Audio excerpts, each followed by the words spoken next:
ان لوگوں کی مثال جنہوں نے اللہ کے سوا اور کارساز بنا رکھے ہیں، مکڑی کی طرح ہے کہ اس نے جالے کا ایک گھر بنایا، اور بے شک سب گھروں سے زیادہ کمزور گھر مکڑی کا ہے، کاش وہ جانتے۔ سورۃ العنکبوت آیت 41 کا مذہبی، سائنسی اور منطقی جائزہ۔ تحریر ندیم احمد خان، اسلام سب کے لیے۔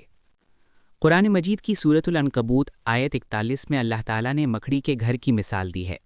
آیت کا ترجمہ ہے، ان لوگوں کی مثال جنہوں نے اللہ کے سوا اور کارساز بنا رکھے ہیں، مکڑی کی طرح ہے کہ اس نے جالے کا ایک گھر بنایا، اور بے شک سب گھروں سے زیادہ کمزور گھر مکڑی کا ہے، کاش وہ جانتے۔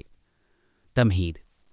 اس آیت مبارکہ کا سائنسی اور منطقی جائزہ لینے سے کئی حیرت انگیز پہلو سامنے آتے ہیں جو جدید سائنس، اینٹومولوجی، حشریات کی تحقیقات سے ہم آہنگ ہیں۔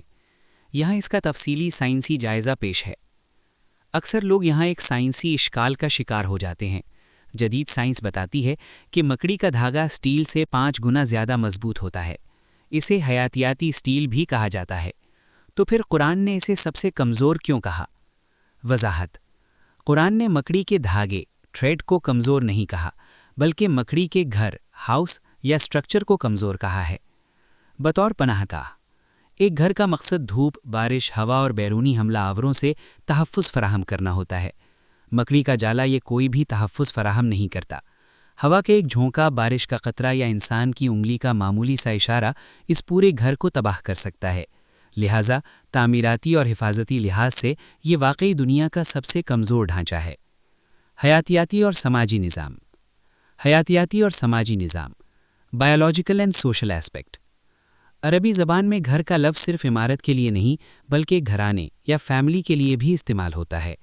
حیوانیات کے مطالعے نے مکڑی کے گھرانے کے اندرونی حالات کے بارے میں جو انکشافات کیے ہیں وہ اس آیت کی حقانیت کو مزید واضح کرتے ہیں۔ نر کا قتل۔ نر کا قتل، سیکشول کینیبلزم، مکڑیوں کی بہت سی اقسام، مثل بلیک ویڈو میں مادہ مکڑی فیمیل ملاپ یا میٹنگ کے فوراً بعد نر مکڑی میل کو قتل کر دیتی ہے۔ اولاد کا رویہ، بعض اقسام میں جب بچے انڈوں سے نکلتے ہیں تو وہ اپنی ماں ہی کو کھا جاتے ہیں، یا پھر بہن بھائی آپس میں ایک دوسرے کو کھا جاتے ہیں۔ بدترین گھر، لہٰذا مکڑی کا گھر صرف طبعی طور پر ہی کمزور نہیں بلکہ سماجی اور خاندانی طور پر بھی دنیا کا بدترین اور کمزور ترین گھر ہے۔ یہ وہ جگہ ہے جہاں کوئی بھی محفوظ نہیں، نہ باپ، نہ ماں اور نہ بچے۔ یہ محبت اور سکون کی جگہ نہیں بلکہ دھوکے اور قتل گاہ کی مانند ہے۔ مکڑی کا گھر، جسے جالا، اسپائڈر ویب کہا جاتا ہے، ریشم کے دھاگوں سے بنا ایک پیچیدہ ڈھانچہ ہے جو شکار پکڑنے، چھپنے اور انڈے دینے کے کام آتا ہے۔ یہ انتہائی مضبوط مگر نازک ہوتا ہے، جسے قرآن پاک میں سورہ عنکبوت میں سب سے کمزور گھر، اوہن البیوت قرار دیا گیا ہے۔ مادہ مکڑی کا ذکر۔ قرآن مجید میں اس آیت میں مکڑی کے لیے جو صیغہ استعمال ہوا ہے وہ اتخذت ہے۔ عربی گرامر کی روح سے یہ مؤنث، فیمیل کا صیغہ ہے، یعنی اس مادہ مکڑی نے گھر بنایا۔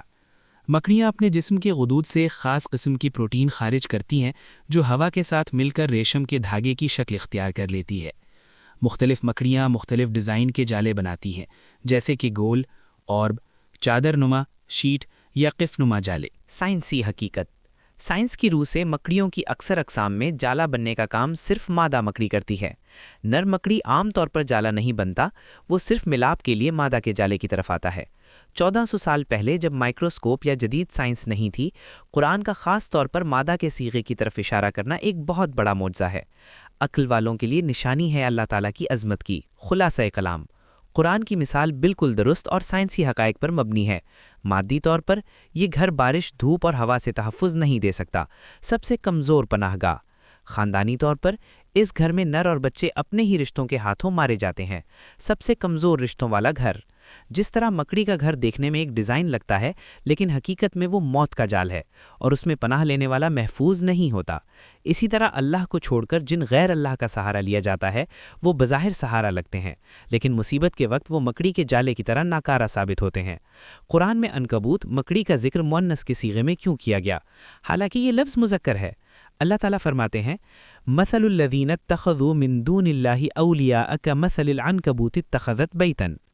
کیا آپ نے لفظ اتخذت میں مؤنث کی علامت تا پر غور کیا؟ لفظ عنکبوت مذکر ہے یا مؤنث؟ کیا آپ کہیں گے یہ عنکبوت ہے یا یہ عنکبوت ہے؟ صحیح جملہ یہ عنکبوت ہے ہوگا، کیونکہ یہ لفظ عربی میں مذکر ہے، تو پھر کیوں قرآن میں مؤنث کا صیغہ اتخذت استعمال کیا گیا؟ اس بارے میں اللہ کے دین پر اعتراض کرنے والوں ناسمجھوں نے یہ دعویٰ کیا کہ یہ قرآن کی ایک غلطی ہے، الیاذ باللہ۔ جدید سائنس نے یہ ثابت کیا ہے کہ صرف مکڑی کی مادہ ہی جالا بنا سکتی ہے اور گھر تعمیر کر سکتی ہے، جبکہ نر مکڑی اس کی صلاحیت نہیں رکھتا۔ نر مکڑی عام طور پر جالا نہیں بنتا، وہ صرف ملاپ کے لیے مادہ کے جالے کی طرف آتا ہے۔ اگر اللہ نے فرمایا ہوتا کمثل العنکبوت اتخذ بیتا، تو یہ آیت سائنسی اور حیاتیاتی طور پر غلط ہوتی۔ لیکن سبحان اللہ تعالیٰ نے مؤنث کا صیغہ استعمال کیا تاکہ حق واضح ہو جائے اور ہمارا ایمان مضبوط ہو۔ مکڑی کی مادہ بچوں کی پیدائش کے بعد نر مکڑی کو قتل کر کے اسے گھر سے باہر پھینک دیتی ہے۔ پھر جب بچے بڑے ہو جاتے ہیں تو وہ اپنی ماں کو قتل کر کے اسے بھی گھر سے نکال دیتے ہیں۔ یہ ایک عجیب گھر ہے، سب سے کمزور اور بدترین گھر۔ ایسا گھر نہ کسی کی جان محفوظ، نہ آرام، نہ رشتوں کی محبت، نہ ہی محفوظ پناہ گاہ۔ قرآن نے اسے ایک ہی آیت میں بیان کیا، وَإِنَّ أَوْهَنَ الْبُيُوتِ لَبَيْتُ الْعَنْكَبُوتِ لَوْ كَانُوا يَعْلَمُونَ۔ فتنوں اور مکڑی کے جالے کا تعلق۔ فتنوں کا آپس میں گہرا تعلق ہے جیسے مکڑی کے جالے کے دھاگے۔ فتنے آپس میں اتنے الجھے ہوئے اور پیچیدہ ہوتے ہیں کہ انسان ان کے درمیان فرق نہیں کر پاتا۔ یہ فتنوں کی پیچیدگی اور کثرت کو ظاہر کرتا ہے، لیکن اللہ کی مدد کے ساتھ یہ تمام فتنے کمزور اور بے اثر ہو سکتے ہیں۔ پہلے لوگ صرف مکڑی کے گھر کی مادی کمزوری کو جانتے تھے، لیکن اس گھر کی مانوی کمزوری اور تعلقات کی خرابی کو آج کے دور میں سمجھا گیا۔ اسی لیے قرآن نے فرمایا لو کانوا یعلمون، اگر وہ جانتے ہوتے۔ طبی خصوصیات۔ جدید سائنس میں مکڑی کے ریشم کو مستقبل کا بائیو مٹیریل قرار دیا گیا ہے۔ اعصاب کی مرمت، نرو ریپیئر۔ 2026 تک کی تحقیق کے مطابق مکڑی کے ریشم کو انسانی جسم کے کٹے ہوئے اعصاب کو دوبارہ جوڑنے کے لیے بطور گائیڈ استعمال کیا جا رہا ہے۔ زخموں کا علاج۔ یہ ریشم قدرتی طور پر جراثیم کش خصوصیات رکھتا ہے، اس لیے اسے ایسی پٹیاں بنانے میں استعمال کیا جا رہا ہے جو زخموں کو تیزی سے بھرتی ہیں۔ آپریشن کے ٹانکے۔ اس کے ریشم سے بنے ٹانکے نہ صرف مضبوط ہوتے ہیں بلکہ جسم کے اندر خود بخود گھلنے یعنی بائیو ڈیگریڈیبل کی صلاحیت بھی رکھتے ہیں۔ مصنوعی اعضاء کی تیاری۔ ہڈیوں اور کارٹلیج کی نشوونما کے لیے اسے بطور ڈھانچہ اسکیفولڈ استعمال کرنے پر کام جاری ہے۔ مکڑی کے جالے کی تیاری ایک حیران کن انجینئرنگ کا نمونہ ہے جس میں وہ مختلف اقسام کے ریشمی دھاگوں کا استعمال کرتی ہے۔ جالے کی تیاری کا عمل۔ ایک عام گول جالا اور ویب بنانے کے لیے مکڑی درج ذیل مراحل سے گزرتی ہے۔ پل بنانا، برج لائن۔ مکڑی اپنے پیٹ کے پچھلے حصے میں موجود سپنریٹس یعنی کاٹنے والے اعضاء سے ایک ہلکا دھاگا ہوا میں چھوڑتی ہے۔ ہوا کے ذریعے جب یہ دھاگا کسی دوسری شاخ یا چیز سے چمٹ جاتا ہے تو یہ ایک پل بن جاتا ہے۔ ڈھانچہ تیار کرنا، فریم۔ اس پل کو مضبوط کرنے کے بعد مکڑی ایک وائے شکل کا ڈھانچہ بناتی ہے جو جالے کا مرکز بنتا ہے۔ پھر وہ اس مرکز سے ارد گرد کی چیزوں تک بیرونی لکیریں، فریمز اور شعاعوں کی طرح دھاگے کھینچتی ہے۔ عارضی جالا، ٹیمپریری سپائرل۔ مرکز سے باہر کی طرف وہ ایک غیر چپکنے والا عارضی جالا بناتی ہے جو اسے سہارا دیتا ہے۔ شکاری جالا، کیپچر سپائرل۔ آخر میں مکڑی باہر سے مرکز کی طرف چپکنے والا ریشم بچھاتی ہے تاکہ شکار پھنس جائے۔ اس دوران وہ عارضی دھاگے کھاتی جاتی ہے یا انہیں ختم کر دیتی ہے۔ مختلف مقاصد اور ماحول کے لحاظ سے جالوں کی کئی اقسام ہیں۔ گول جالا، اور ویب۔ یہ سب سے عام ڈیزائن ہے جو پہیے کی طرح نظر آتا ہے۔ کیف نما جالا، فنل ویب۔ یہ ایک سرنگ یا کیف کی طرح ہوتا ہے۔ چادر نما جالا، شیٹ ویب۔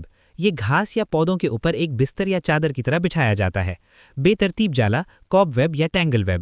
یہ گھروں کے کونوں میں نظر آنے والے الجھے ہوئے جالے ہوتے ہیں۔ Thanks for watching. Islam for all YouTube channel.